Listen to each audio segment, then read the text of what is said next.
Hey, welcome back to the channel. Thanks for tuning in. By the way, today we're going to be talking about some interesting tech things and advancements that are happening in lawfare, warfare, police fare. I don't know if that's the right word to use or not, but where technology has been used in interesting ways, in kind of scary, dystopian ways. Like stuff that you didn't expect to see is now happening out on the field, in the cities, in warfare. You may have seen some of the things going on lately. Some of the... That's weird. I'm getting a page. I haven't used this device in years. Who would be paging me now? My king's coming back, that's what I'm banking on. Bleed and celebrate the grace of God with that filet mignon. But clearly we are living in interesting times. I mean, there are so many things happening in this world, technological advances. I've been touching on all these type of things for a while now, and this week, just a week ago, there was an attack in Lebanon, purportedly by Israel. I don't know if they've actually taken responsibility yet, but it's generally understood that Israel did this attack, and this attack was done with pager devices. You may have seen some of the footage. If I switch to this view, breaking thousands of messaging pagers used by Hezbollah. Sorry, I was off the screen there. Used by Hezbollah reportedly exploded all across Lebanon in a cyber attack straight out of cyberpunk sci-fi novel. More than 1,000 Hezbollah members have been reportedly injured, according to Lebanese security sources. So these pagers went off at exactly 3:30 on whatever day that was. I'll look that up in a second here, but this is basically some of what people saw happening around the city. In a marketplace, a pager goes off. These videos don't show anything graphic, so but they are definitely people being injured, so if that bothers you, please turn away. I'm not meaning to show that or aggrandize that in any way. I'm just pointing out the fact that this type of tech is happening, and this is just a weird time to be alive. So here's a guy in a marketplace. Pager goes off, explodes, and then there's another guy at a little shop, overhead camera, buying something.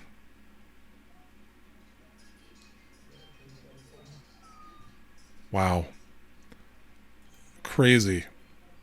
The story behind this is that Israel planned out this attack well in advance, months in advance, to specifically target Hezbollah members. So it's a very targeted attack, and in that way I think it was kind of brilliant in a kind of crazy way, because they minimized the damage, which they've been going too far over the line in civilians being hit by explosive damage where they're not targeted enough, and they need to be hyper targeted on the actual terrorists, which is who they should be fighting back against. So we've got some footage here from Gaza. Gaza's main northern city, Gaza City, was home to a little over 1 million people before the start of the war. Soon after October 7th, Israel began launching airstrikes there in response to Hamas's attack. Satellite images showed damage to buildings throughout northern Gaza over time.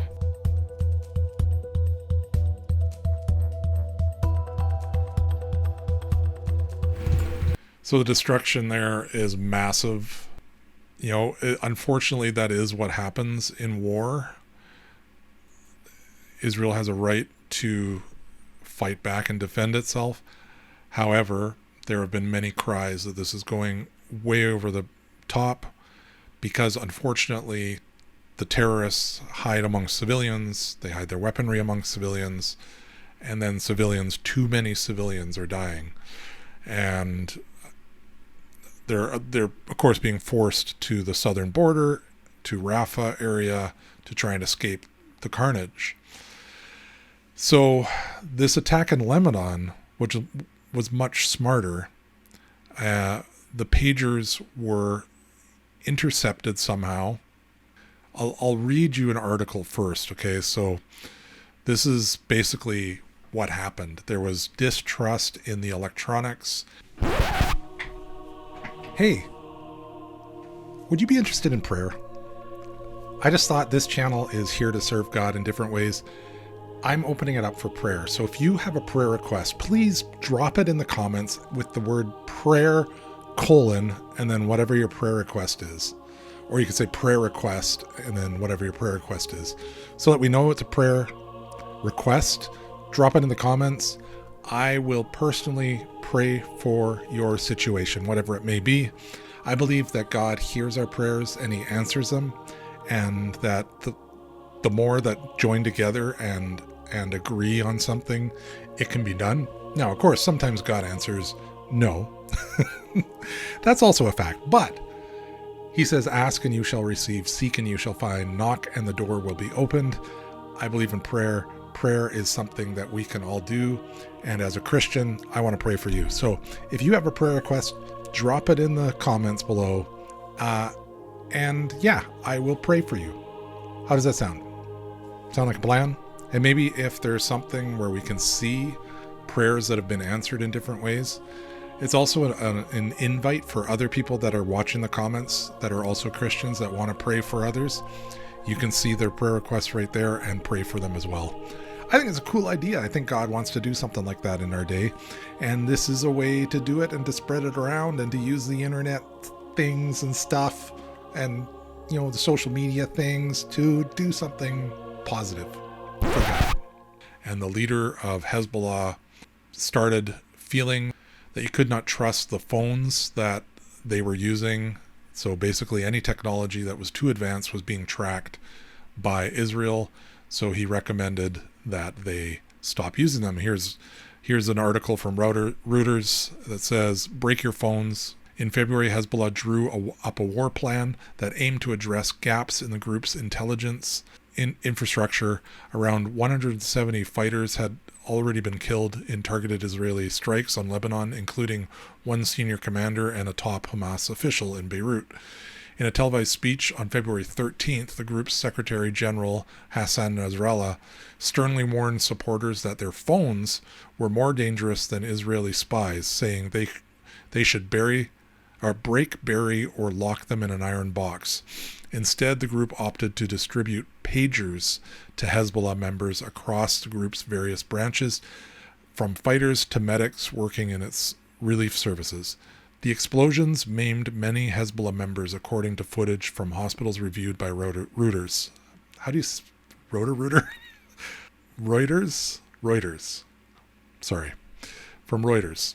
Wounded men had injuries of varying degrees to the face, missing fingers, and gaping wounds to the hip, where the pagers were likely worn. So you can just imagine the pager goes off, it's clipped to their belt, some of them pick it up to look at it, maybe they have to hit a button to stop the beep, whatever, it explodes. So facial injuries, hand injuries, all around the waist, lower parts, all types of injuries like that.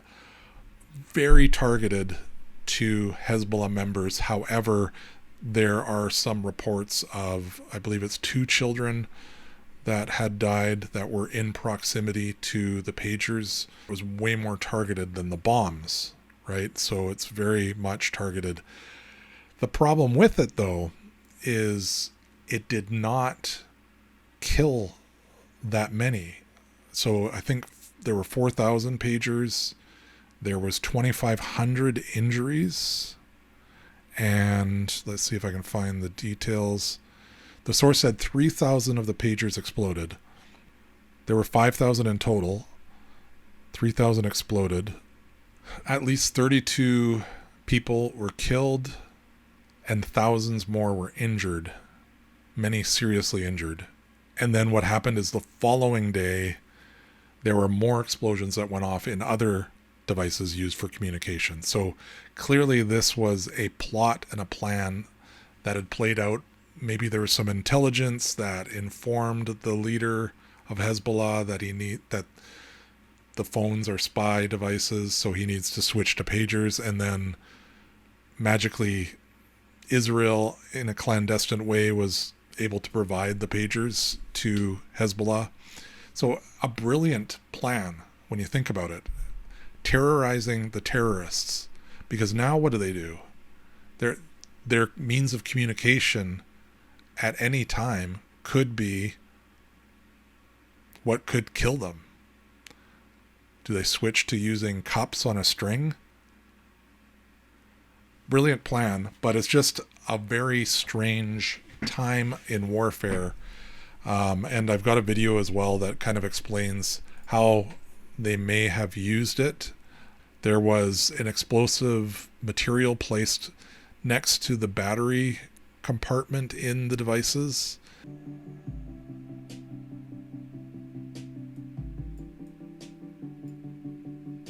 And apparently what happened is when at 3:30 in the afternoon, the beeper went off with a message that appeared to come from one of the leadership in the Hezbollah, or the Hezbollah leadership. So of course they need to respond or push the button to see what it is, and that sets off the explosion. Yeah, the rugged pager AR924. So this was produced by a Taiwanese company. The Taiwanese company has said that they were not involved in this plot at all. But there was another company based in Hungary, I believe, that actually delivered the devices, and they were likely the ones. The pagers which Hezbollah had ordered from Gold Apollo in Taiwan had been tampered with before they reached Lebanon. The explosive material, as little as 1 to 2 ounces, was implanted next to the battery in each pager. A switch was also embedded that could be triggered remotely to detonate the explosives. The device was programmed to beep for several seconds before exploding. Independent cybersecurity experts who studied the footage of the attacks said it was clear that a type of explosive material caused the strength and speed of the explosion. So initially some people thought it might just be the batteries blowing up somehow, that they superheated them and made them blow up, but no, this was definitely an explosion. And I think they said it was PETN or some explosive like that.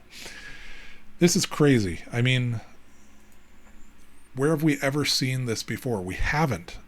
We've never seen this before. So that's going on in the world. What if something happens on the shores of North America with some sort of attack like this?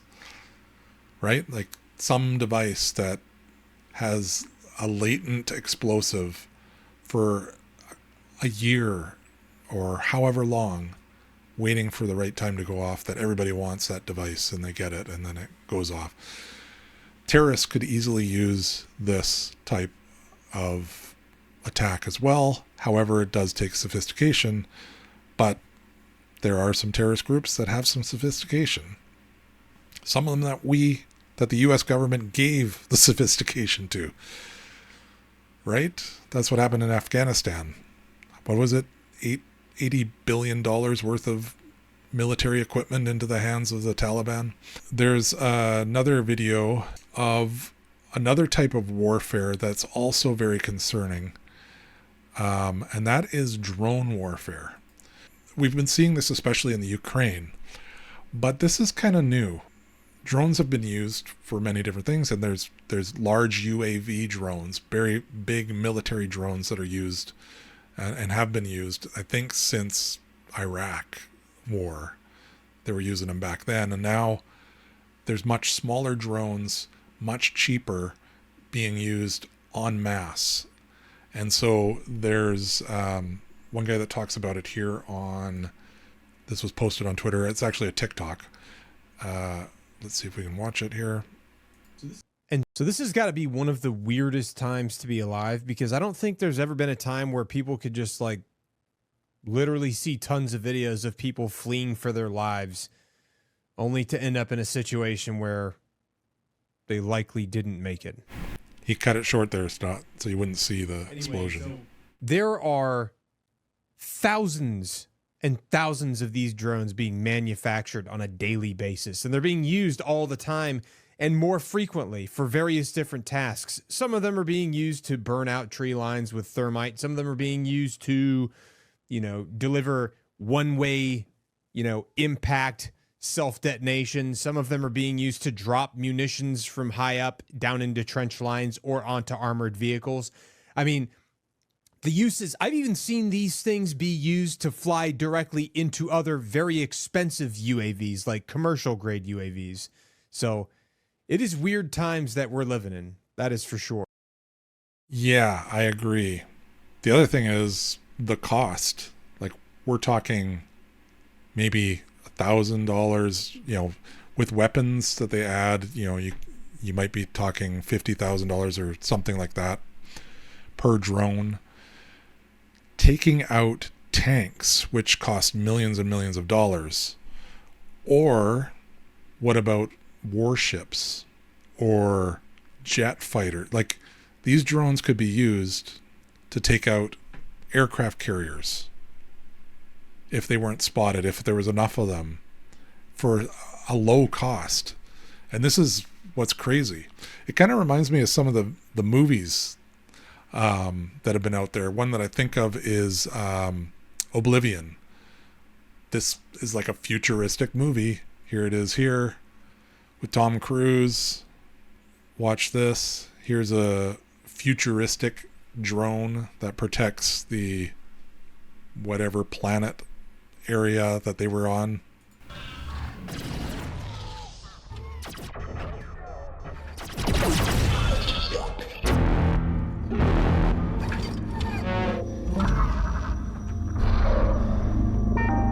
Tech 49, Jack Harper. Jack Harper, Tech 49.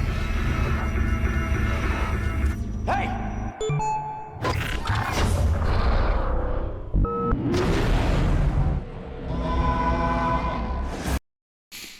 The drone just about kills him, but then realizes he's a friendly and takes off.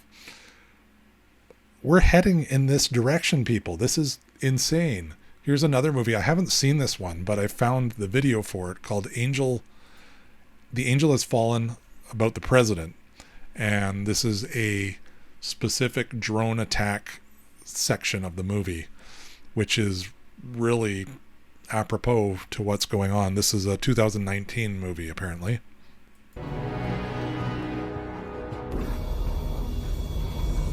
Morgan Freeman is the president, of course.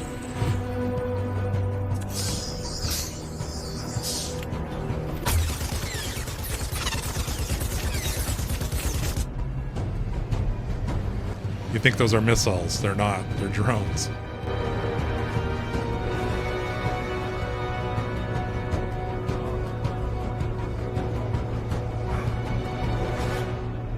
What is that? Are they bats?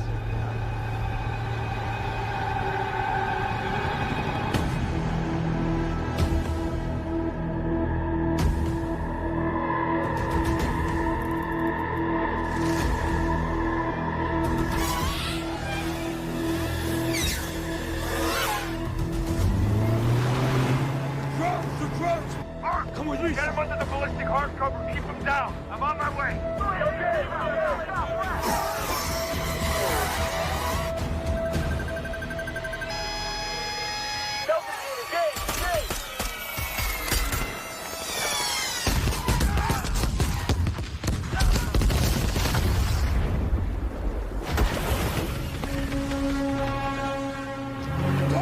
Don't move. They're tracking somehow. Crazy. You can see this happening, right? I mean, the technology's there. We've also got this shocking video that came out on X by Senator Mike Lee this week. That was a CGI video that Iran had created because Iran has its sights and has said and stated that it is coming after Trump.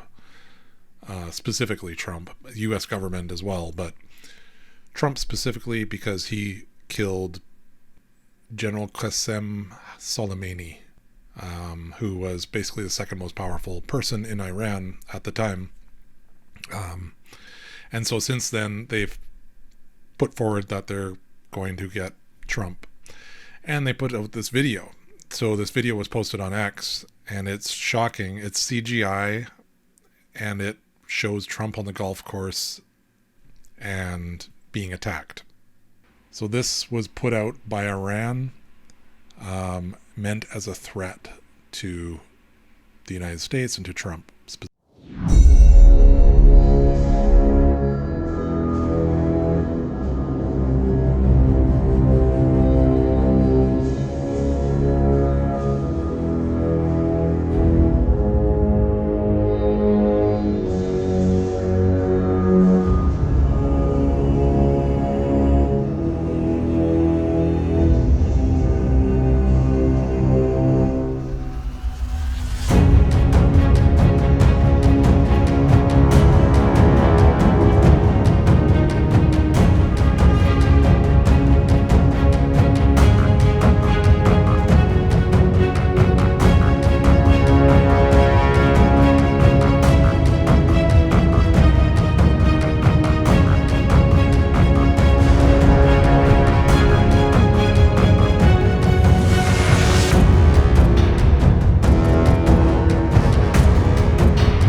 Revenge is definite. Now, it later came out, there's a note here, I've been informed that this video was made by Iran and released on Ayatollah's official website back in January of 2022. So even though it shows the bushes looking at the golf course, it looks like it was just produced, but this was actually a prediction or a warning to the US from 2 years ago. Crazy. This is the type of stuff going on. Obviously that was CGI. It was kind of cheap technology. Why was the little drone robot thing rolling up to the golf course and then not shooting itself? It instead shoots a laser, which then paints the target, and then some other aircraft comes in and launches a missile, or a missile comes from wherever. Interesting times. I keep saying that. But it's not just in warfare. We've also got stuff going on in lawfare or in police practice. So a video came out this week of a robot police SWAT team in Lubbock, Texas. And the robot responds to a dangerous person who's held up in a hotel. We're taking a closer look at a dramatic East Lubbock standoff where multiple shots were fired and one person was injured. 39-year-old Felix De La Rosa was wanted for a parole violation. That's why officers tracked him to the hotel. But when he fired shots, they called in the Lubbock County. Can I just say that was actually a smart move by the guy? He throws a blanket over the robot so it can't launch its tear gas. It's basically incapacitated the robot for temporarily. SWAT team. At one point, we saw and heard him fire at a bomb squad robot. Take a listen. It sprayed tear gas into De La Rosa's hotel room. Initially, De La Rosa tried to fight the robot, even throwing sheets and what looked like towels at it, but that didn't stop the robot from deploying gas. We watched as De La Rosa crawled out of that window and onto the ground where the robot pinned him until officers took him into custody. We're taking a closer look at a dramatic East. So the robot fires tear gas into the hotel room. Before that, he takes out a gun and shoots the robot, but it doesn't do anything. The robot fires tear gas into the hotel room. He escapes out the window to try and escape the gas. Then the robot runs over him and pins him down. So RoboCop is happening. By the way, I don't know if you've seen my video that I did on the RoboCop K5 in New York. That's another video. If you look up here and watch that video, you'll see a thing I did on the K5 robot that's patrolling. It looks like a cone. It looks like R2-D2. It's bigger. It's like 400 pounds. And they put it into the subway systems to kind of patrol down there. It doesn't have any weapons, but it takes camera views from all over the place and listens and tracks people and that type of stuff. But apparently they had to take it out of that area and put it on a different beat because it was being pushed onto the tracks, and it's huge and heavy, and it can derail a train and cause way more problems than it was worth. So the police aren't quite there yet with their robots, but there are robot dogs. Oh, here's that robot. This is the beat it's on now. This is the K5. It just basically films and reports activity. See it rolling along there. There's some more footage of that. Here was another interesting one that I'm not sure where this is being used, but they can pick up a car and move it and just park it somewhere else. So it just slides into the car, lifts its wheels off the ground, drives it somewhere else. Here's the one I was talking about.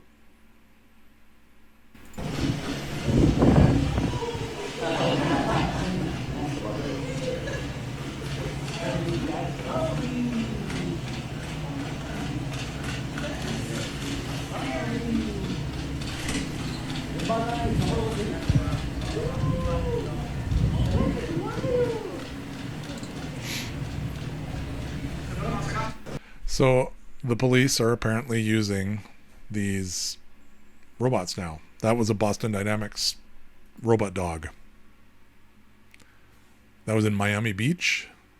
Here we are, folks. Welcome to the future. Isn't this strange? Like, what's going on in this world? Are we going to see an advancement of these things? How far is it going to go? I think of, was it Colony? The Colony TV show that was on for a while, where the aliens were controlling and divided cities into sectors and colony areas controlled by drones that had curfews on, and basically everybody had to do exactly as they were told. I could see some sort of dystopian future like that happening. However, before you start to get worried about those things, it's important to remember that God is in control. And there are some verses about technology being used in the Bible. So one that I came across was this one in 2 Chronicles 26, verse 15. It says, in Jerusalem, this is talking about Uzziah, a king that did good things until pride got in the way, and he ended up actually breaching his service. But in Jerusalem, he made machines of war invented by skillful workmen to be on the towers and the corners for the purpose of shooting arrows and great stones. So his fame spread far, for he was marvelously helped until he was strong. So here's one example of technology that the Bible talks about. In this case, it was used for war. I thought that was interesting and apropos to what we're talking about right now. But here's the thing.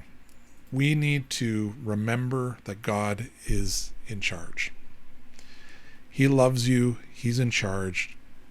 Submit yourself to him. Do not fear what's coming on the world. Do not fear technology. Just remember you're in the hands of God. Psalm 91, it says, whoever dwells in the shelter of the Most High will rest in the shadow of the Almighty. I will say of the Lord, he is my refuge and my fortress, my God in whom I trust. That verse goes on to talk about that God will save you from these things, especially if your heart is turned towards him and you remember who he is. I just wanted to do this video just to reflect on some of the interesting things going on in the world today. I like looking at technology, and I like looking at our role as Christians in this world at any given moment. as technology progresses, we're going to be faced with all types of different things. We also need to not just be so heavenly minded that we're no earthly good, but to occupy until God comes. So be on this earth, be in the world, but not of the world, and be a light that shines in the darkness for others to see and to be drawn to God. Ultimately, we want to reflect God's glory. So we need to not fear. I was going to do one on some of the signs in the heavens. There's apparently a moon, a mini moon in the next few days that's going to come into Earth's orbit between the moon and the Earth, I believe. And it'll be here for 50 days, something like that, or 50 some odd days. That's interesting. That's never happened in my life that I know of. It's small. You might not be able to see it unless you are specifically in the right place at the right time. But it will be in orbit around the Earth and moving very slowly. I think it moves at 2,200 miles per hour. So basically, what is that? 3 times the speed of sound, Mach 3, something like that. So pretty slow for a heavenly body. It's moving pretty slow, and it'll get captured in the Earth's orbit, not quite do a full rotation around the Earth before it escapes out again. So it'll be another moon, they're calling it, because it will be temporarily captured. I don't know if you can call it that, but interesting. There's signs in the heavens, signs on the earth. Technology is all happening. Things going on in Israel right now. All of these things are biblical incidents that we should be aware of, and just aware of the seasons of the times, getting our hearts ready for God. Always be ready. Don't be caught not ready, but submit yourself to God. Don't fear what's coming on the earth. Don't fear these things. Who knows? It could be thousands of years before the end comes. We don't know for sure, right? But it's good to be prepared anyways. Thanks for watching. Please like, subscribe, and share. Let your friends know. And we will see you on the next one, God willing. If my beeper doesn't go off again. Bless you guys. Have a great rest of your day. Bye for now. To reaching the top of the summit, I was about yay high when Yahweh told me to run it. Only a matter of time before my mob be to hit in 100. I swore sign, he told me to pay more attention, he already done it.